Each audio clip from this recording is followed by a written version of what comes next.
Qual a importância de ter um mestre nos estudos?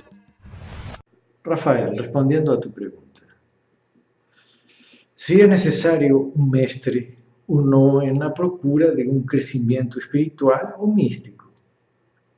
Digamos assim que a maioria da cultura africana antiga se fundamentava na relação de mestre e discípulo.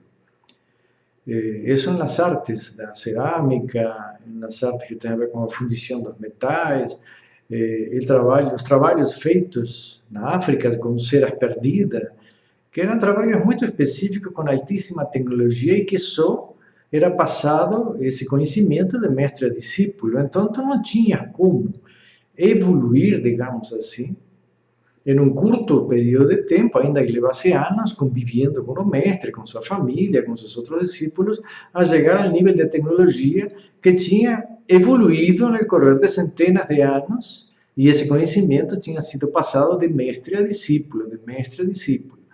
Então, digamos que em certa época, em certas áreas e em certas artes, o mestre é necessário. Para tu aprender a tocar um violino, tu não podes aprender lendo um livro. O mesmo diria a arte do canto, as artes marciais. Mas, com isto não quer dizer que tu tens que conviver com um mestre músico ou com um mestre das artes marciais. Aí seriam coisas absolutamente diferentes e estaríamos fora de uma época. Hoje o mundo evoluiu de uma forma notável e tanto os mestres como os discípulos também. Então, digamos que um discípulo, se toda pessoa que quer evoluir espiritualmente está sempre com uma fantasia de uma procura de encontrar um mestre que o ensine, que o forme, que lhe dê forma ao ser, ao mágico e ao sagrado que habita em nós. E, sem dúvida, que o mestre também precisa de discípulos para ele exercer sua mestria. Eu posso dizer com certa vivência que eu já formei grupos místicos, já tive dezenas de iniciados e tenho certeza de que hoje não é necessário essa convivência plena que se nos é transmitida nas imagens que aparecem em filmes, na TV, em livros, etc. Essa ideia de que convivendo dentro de um grupo místico e espiritual algumas coisas transcendem ou evoluem é uma fantasia, é um delírio. Porque a pessoa que sai de um lar neurótico e conflitivo vai procurar um lar ideal em um plano místico, em qual vai existir justiça, amor, fidelidade, carinho, compreensão e uma consciência mais evoluída. Isso é um sonho. Quando se convive dentro de um grupo familiar com todos os conflitos e você sai desse grupo familiar, entra em outro grupo, você vai repetir os mesmos problemas que tem ou que já teve na sua casa. Competição entre os irmãos, ciúmes, quem é que fica mais perto do mestre, se se senta do lado direito, do lado esquerdo, se está de trás, se trouxe o cafezinho, se não trouxe. É constantemente o conflito de ser reconhecido ou não, se papai gosta de mim ou se não gosta, se o mestre me vê, me percebe, se dá conta quanto eu amo ele e sua ideologia. Em realidade, acho que o importante hoje para um jovem que quer evoluir no plano místico não é conviver com o mestre. Apesar de que eu convivi com meu mestre durante anos, inclusive morando na casa dele. Mas são circunstâncias muito específicas e muito particulares. A ideia que acho que é importante hoje sobre um mestre é exatamente a ideia de encontrar o mestre em um processo de orientação.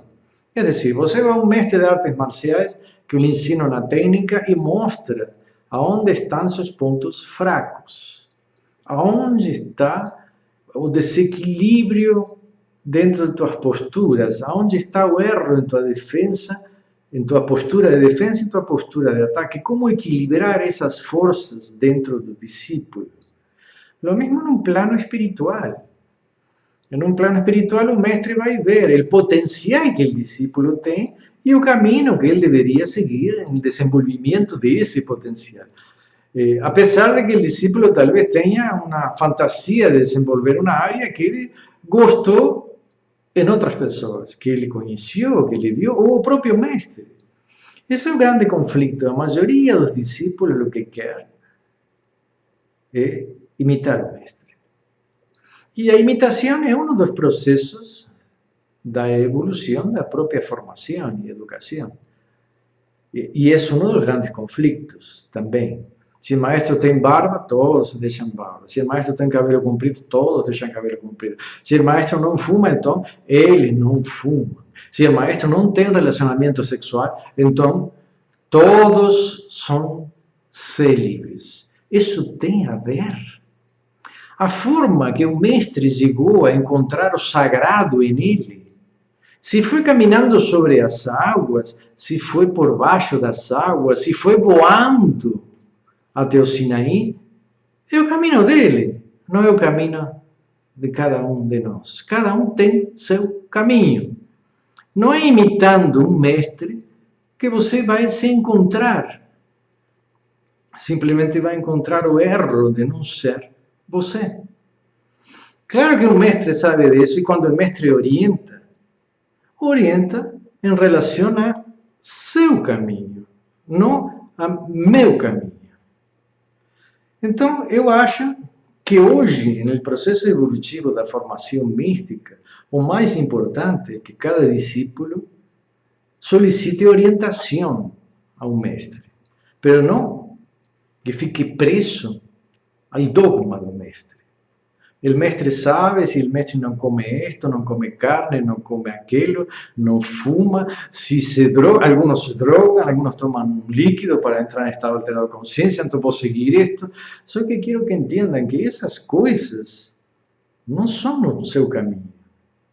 É o caminho que o mestre encontrou. Se me dizem, quero um mestre para crescer nas artes mágicas.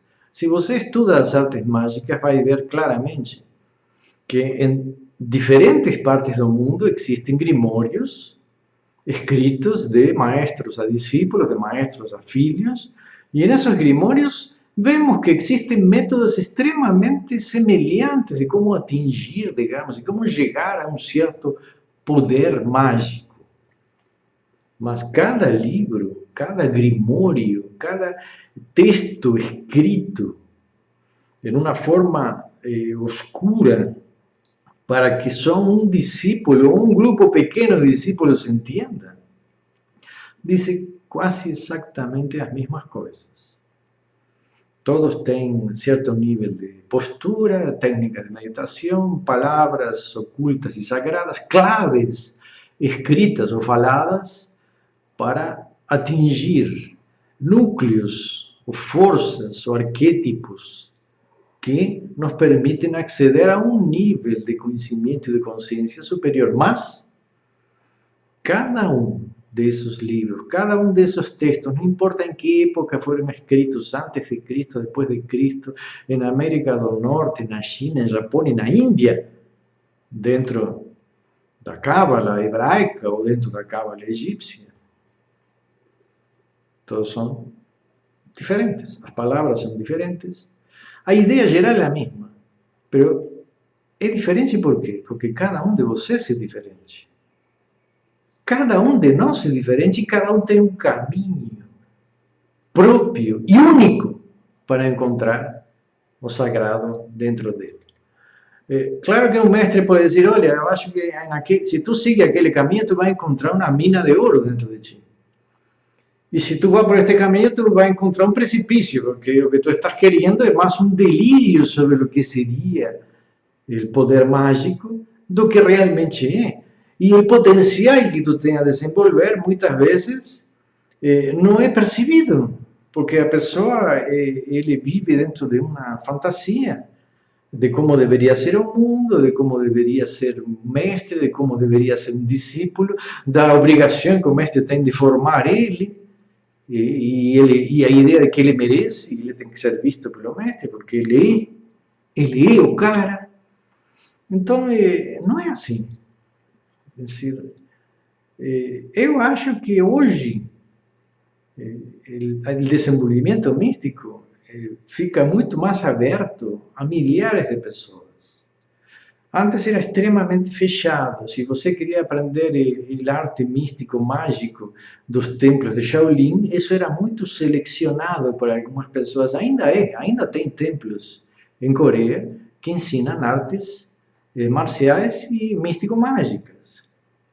Ainda existem centros que ensinam conhecimentos esotéricos e místicos. O problema é que ensinam como se fosse, digamos, um curso. É um curso para todos. É dizer, é o mesmo que você tomar uma aspirina. Se dói a cabeça, toma uma aspirina. E dá a mesma aspirina para todos, quando em realidade o desenvolvimento místico não passa por uma formação intelectual, é uma experiência própria, unida ao sentimento que se tem pelo mestre e o que o mestre nos passa.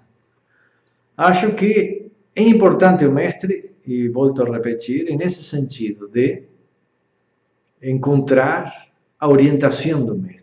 Ver onde estão nossos pontos fracos, tentar superar-nos, avaliar-nos através das pessoas que nos veem, que veem nossa alma, que podem perceber nosso destino, que podem perceber o que está oculto detrás de nossas fantasias e que nos podem orientar naquela estrada que o próprio Criador gerou para nós, que é nosso destino. Então, espero ter respondido a tua pergunta e vamos continuar desenvolvendo estas charlas e trocando ideias.